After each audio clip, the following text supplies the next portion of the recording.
Hello and welcome back to another update as we cover the latest developments throughout the front line. We start out in the direction of the Seria Front, where we see continuous fighting in this direction.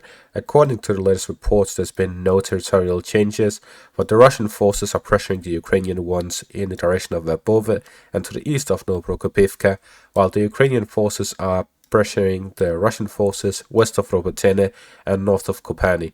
So the fighting here continues in preparation for the upcoming winter season, because here in the fall the weather has significantly deteriorated. We now see rain essentially every day to every other day, and generally this is going to be very difficult for any side to make any advances throughout the fall season. So most of the fighting we're seeing that is going to be taking place over the next couple of months will all be in preparation for winter, when the ground freezes and we can see some operations again. Until then, we'll mostly just see small infantry-based assaults and heavy artillery use more than anything else. With increased rain, there's also a decrease in air force and drone usage for both sides, as the difficult weather makes it difficult for them to use these technologies, and as such you will see less of that as well. With less surveillance, we may see some infantry operations, as they'll have a much easier time avoiding artillery and so on, and as such we may see some advances despite the poor weather, but this will all be infantry-based advances, similar to what the Ukrainians have been doing for the past 2 months of the offensive. So that's it for the Seria front. We then move on to the Novomikhailivka area, where the Russian forces continue attacking towards Novomikhailivka, but there's been no advances here. As for the Avdiivka area, here is where we see the most movement. According to the latest updates, we have seen the Russian forces advance in 3 directions: to the west of Vodiane, in the direction of Pervomaiske, and in the direction of Severne and Tonenke, here to the north of Vodiane, as well as in the direction of Avdiivka to the south of the city. So the Russian forces are here using their abilities to advance in the direction of Vodiane to the north and to the west. We've also seen some fighting here to the northeast by Severne, and in the eastern direction by the heights here, as the Russian and Ukrainian forces clash in the area. So what we are seeing is that the Russian forces are trying to close the area here to the south, where they try to advance westwards, capturing Pervomaiske and as such pressuring Netailove. And if they manage to capture these cities here to the west of Pisky, they'll be able to ensure the southwestern flank here in the direction of Avdiivka. This is essentially similar to the canal by Bakhmut. If we take a look at that to compare, we see that there's this area here which essentially works as a flank. When the Russian forces were fighting against the Ukrainian forces in Bakhmut, they controlled most of the canal here to the west and south of the city, which is what allowed them to essentially cut off the supply lines and defend their flank by holding the canal line. So in that sense, we're seeing a similar tactic here. If they manage to hold the line here by capturing Pervomaiske and Netailove, then they'll be able to defend their flank, and then they'll be able to focus most of their forces in the direction of Avdiivka.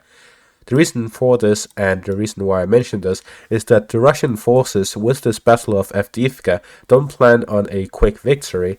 They plan on something similar to Bakhmut. This is going to be Bakhmut 2.0, and the reason for this is that we see, based on the information from this battle, which started with the Russian forces using a couple hundred tanks and other armored vehicles in the south and the northern flanks to get to these important positions like the heights to the north of Avdiivka, and to move closer to the villages here to the south in the direction of Severne and Tonenke. However, they very quickly noticed that the Ukrainian forces in their fortifications are very difficult to break through. That is when they went to Plan B, which I believe is most likely their main plan, which is to repeat the Bakhmut scenario by cutting off all supply lines except for one, which is the worst one, which is here to the west of Avdiivka. This is the worst supply line the Ukrainians have available, but it is also the safest. So with this, we see that the Russian forces are going to focus their abilities here in the flanks of Avdiivka rather than towards Avdiivka itself, but they will also be fighting here in this direction. So to the western parts, we see that they'll most likely try to gain a front line by the river line, cut off the bridge here, and essentially hold their positions in this area. A wide flank for them to hold on to the supply lines to the west of Avdiivka. And that is most likely what they'll spend the whole fall season fighting for. These two cities, Pervomaiska and Nitailove, try to capture those will allow them to hold the flank and grind down the Ukrainian forces within Avdiivka. So the Russian plan for the fall season is these two in the southern flank. As for the northern flank, we'll most likely see the Russian forces fighting towards Stepove and Berdishi, as well as towards Semenivka. These three, as that would allow them to hold an arch essentially towards the northern parts, having control over the railways here to the north of the city, and essentially having the high grounds to the north of Avdiivka. If they manage to capture this area here, these three villages, they will have fire control, direct fire control over the road in and out of Avdiivka, which goes here to the west. So it's a very weird road. They have to go, the Ukrainian forces to supply Avdiivka have to go through this road through Lastoshkina or Relivka towards Umanske and then down south or north. This is why I'm mentioning the southern parts. If the Russian forces manage to capture this area, then the northern parts will be cut off, and as such they'll only have this road here from Avdiivka towards Orlivka, towards Semenivka, and then in the northern direction, if the Russian forces here gain control over these three, there will be no in and out of Avdiivka.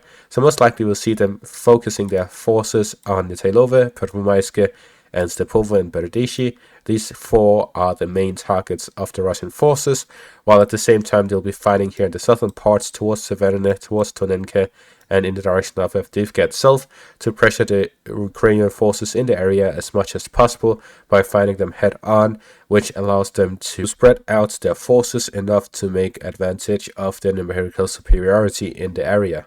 So what I can tell you about this battle is that it will most likely not be anything major as anyone would expect from the Russian forces using this many forces on a single fight. We'll most likely see something similar to Bakhmut, where it will be a very slow and very heavy battle, which will take a long time and will grind down both forces, which already claim heavy losses on both sides. So essentially what we'll see is that the Russian forces will have a very slow advance in the direction of Avdiivka and the surrounding areas, and this fight will most likely take, if not as long as Bakhmut, at the very least a couple of months before we see any significant territorial changes in the area. According to some analysts, the whole fall season will be a preparation for the Russian forces to essentially push out in the flanks and try to get a better position, get the high grounds, get proper reconnaissance positions, and then in the winter season they'll carpet bomb Avdiivka in the example of the Israelis carpet bombing Gaza, to then prepare a assault in the direction of Avdiivka. If they essentially bombard the whole area, destroying all of the fortifications in a similar manner where you launch hundreds of airstrikes in a matter of hours, then they'll be able to gain major success from a armored push. But this would require the Russian forces to prepare for some sort of heavily organized air campaign for a lot of strikes in a very short time for them to get this major success that they're looking for.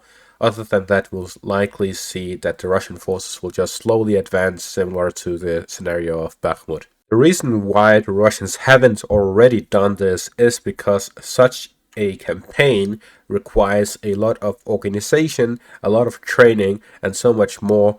And the Ukrainians have heavy air defense, so it will be very difficult for the Russians to do this without proper preparations. So this is why they are likely preparing through this fall season and likely also through the summer to launch an attack in the winter, where the reorganization of the Russian army is finally finished after a year. We also see some fighting in the Bakhmut direction, where the Ukrainian forces managed to advance to the northeast of Klishivka, where they managed to capture this crossing by the railways. So the fighting has not now reached the other side of the railways. We also saw them do a small advance in the heights east of Klishivka. So with this, they essentially have full control over the heights east of Klishivka, but there's still a small area in the gray zone because Russian forces have presence within the forest lines here by the railways. As for the southern parts in the direction of Vendrivka, they also managed to advance a slight bit, and now we are likely to see the Ukrainian forces capture most of the forest lines here by the railways and start the fight on the eastern side of it. However, they'll have a very difficult time advancing further from that position because they'll be back into the open fields, and with the rainy weather, they'll not be able to launch any armored assaults, and as such, they'll be sitting ducks if they launch infantry-based assaults across these open fields with good visibility on the Russian side. Finally, we also see some fighting here in the north in the direction of Makivka, Kyslivka, and Sinkivka, but there's been no reports of advances in these directions. There's heavy fighting over essentially trench networks across these open fields.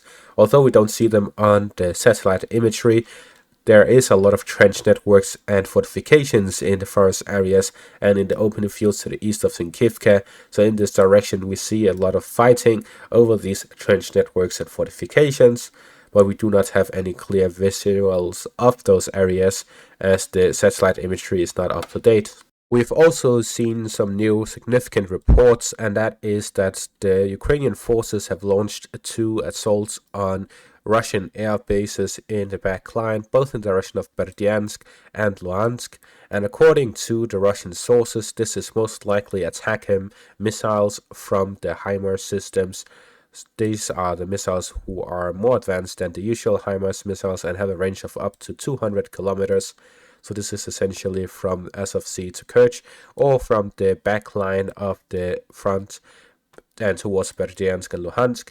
So with these new missiles, without the US announcing beforehand that they have sent them, they got the jump on the Russian forces and managed to attack the airfields in Berdyansk and Luhansk. And these targets that they have launched attacks against are the helicopter bases in these areas. So we actually see that the Russian forces have lost up to 10 Ka-52 helicopters and other types as well. So this is a big disaster for the Russian Air Force, because losing 10 in a single assault is terrible for the Russian Air Force and will most likely decrease the effectiveness of the Russian helicopter forces in the front line in the short term. As they cannot replace them instantly, they have to take them from the rear in Rostov, Belgorod, and so on to the front lines, transporting them and then refurbishing and so on. So there's a lot of things that they need to cover to get them combat ready. And this is generally a big issue for the Russian forces because ATACMS work differently from the Storm Shadow missiles. The Storm Shadow missiles are air launched, these are ground launched, and so the flight path is different. So the Russian air defense was installed and prepared for air-based missile strikes. So when the ground-launched missile strikes hit, they actually hit that target, and with the expectation that the Ukrainians did not have ATACMS missiles, the Russian forces weren't expecting them to actually hit some of these areas. So despite the numerous and heavy air defense in these areas, they weren't prepared for these ground-launched missiles, and therefore the Ukrainian forces saw success. But this is most likely going to be initial success with difficulties later on as soon as the Russian forces adapt to these ATACMS missiles, because air defense systems are smart. They learn based on the missiles that they fight against. So when a new missile comes, they usually work very well. But as soon as the air defense systems adapt to it, then they have much more difficulty hitting their targets. This also works the other way around. So when the Russians launch these long-range missiles, ballistic missiles on Kiev and so on, the Ukrainian air defense systems also learn the way they work, and as such, in the long term, they'll be able to shoot down more and more of these rockets. With all of this information combined, we see that the situation has significantly changed over just a few days as the Russian forces continue to pressure the Ukrainian forces across the front. The Ukrainian forces continue their offensive operations in Zaporizhia and Bakhmut, despite the Russian pressure elsewhere, and we see that the Ukrainians have now received ATACMS missiles, which allows them to hit more targets in the back of the front, and we see general escalation all across the front line. According to Ukrainian officials, there's been significant escalation of Russian activity all across the front line as they try to prepare and form the battlefield for the winter season, where according to the general feeling across the Russian soldiers, they expect for the Russian forces to launch a major air campaign, missile campaign, and offensive in the winter season. So all of this is likely in preparation for that. And that is going to be all for this update. Thank you all for watching and have a great day.